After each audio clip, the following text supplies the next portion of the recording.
You send a text. Normal, harmless. And then you spend the next 40 minutes wondering if the tone was off, whether you came across as too eager, too cold, whether the full stop at the end made it sound passive-aggressive. The reply comes back, totally fine, completely normal, and you feel a brief wave of relief before immediately wondering if that response was slightly off. This is where it starts. Most people think social anxiety is just shyness, being a bit awkward at parties, maybe going quiet around strangers. And yes, sometimes it is that simple. But for a lot of people, it runs much deeper than that. It quietly rewires how you move through the world, how you speak, how you present yourself, and eventually, how you feel about existing in front of other people at all. There are levels to this, and they get considerably more uncomfortable the further down you go. Level 1 is where most people live without ever naming it. It's the small stuff, replaying conversations afterward, not because anything went wrong, but just to check, just to make absolutely sure you didn't say something embarrassing. You might cover your mouth when you laugh, apologize more than you need to, feel a weird flash of dread when you walk into a room and people glance up. Nothing dramatic, just a low hum of self-consciousness that follows you around. At this level, most people manage just fine. It rarely stops them from doing things. It just makes everything slightly more effortful than it probably should be. Level 2 is when that self-monitoring becomes active during social interactions, not just after them. You're in a conversation, and part of your attention splits, one half engaging, the other quietly observing. Am I talking too much? Was that laugh too loud? Did my expression just do something weird?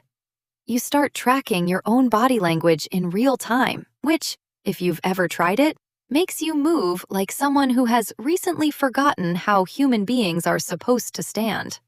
Psychologists sometimes describe this as hypervigilance, the nervous system treating ordinary social situations as mildly threatening, which, when you think about it, is exhausting. You're doing twice the cognitive work just to have a normal conversation. Level 3 is where masking begins. And this one's interesting, because from the outside, it can actually look like social confidence. People at this level have learned to perform. They've developed a version of themselves that functions well socially, makes eye contact at the right moments, laughs at the right time, says the right things. And they do it so consistently that other people rarely notice anything is happening. But the performance costs something. After social events, there's a particular kind of tiredness that hits. Not physical, but something deeper. Like you've been holding a position for hours and your muscles have finally given out. The strange thing is, most people around them never even notice this happening. Level 4 is avoidance. And this is the level where behavior starts to visibly change.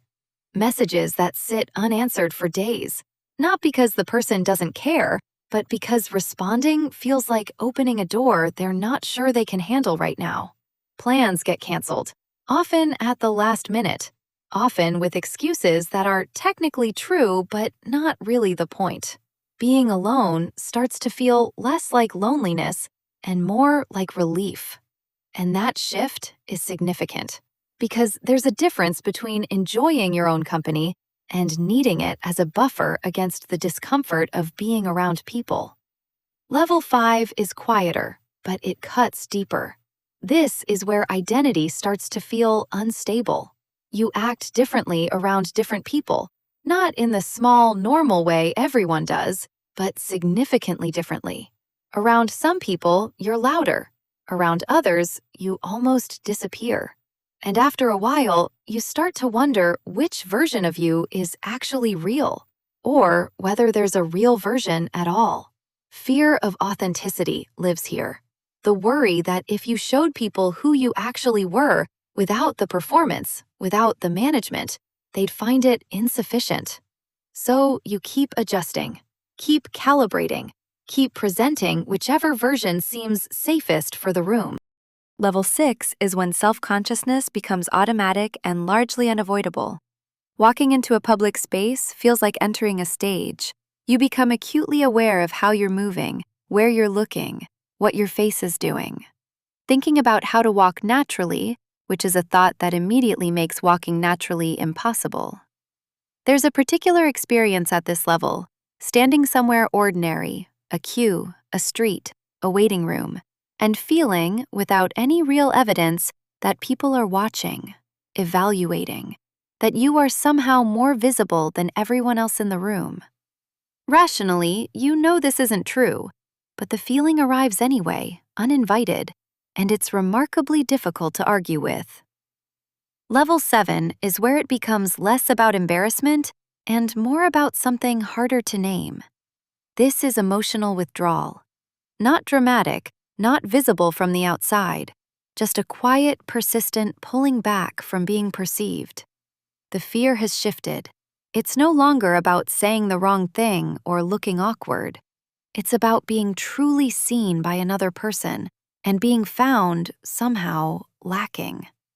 At this level, invisibility starts to feel safer than exposure. Not in a way that gets talked about. That's the thing about this level. People here often seem perfectly fine. They show up, they function, but there's a wall, and it's reinforced carefully, and almost no one gets close to it. This is the quietest kind of social anxiety, and in some ways, the loneliest. The thing worth understanding about all of this is that none of these levels are permanent. They're patterns, psychological habits the nervous system has developed, usually for reasons that once made sense, even if they no longer do. If any of these levels felt uncomfortably familiar, some of the other psychology videos on this channel will probably land the same way. Subscribe so you don't miss the next video. And if you'll like to share your thoughts on this, drop a comment below. I'd love to hear from you.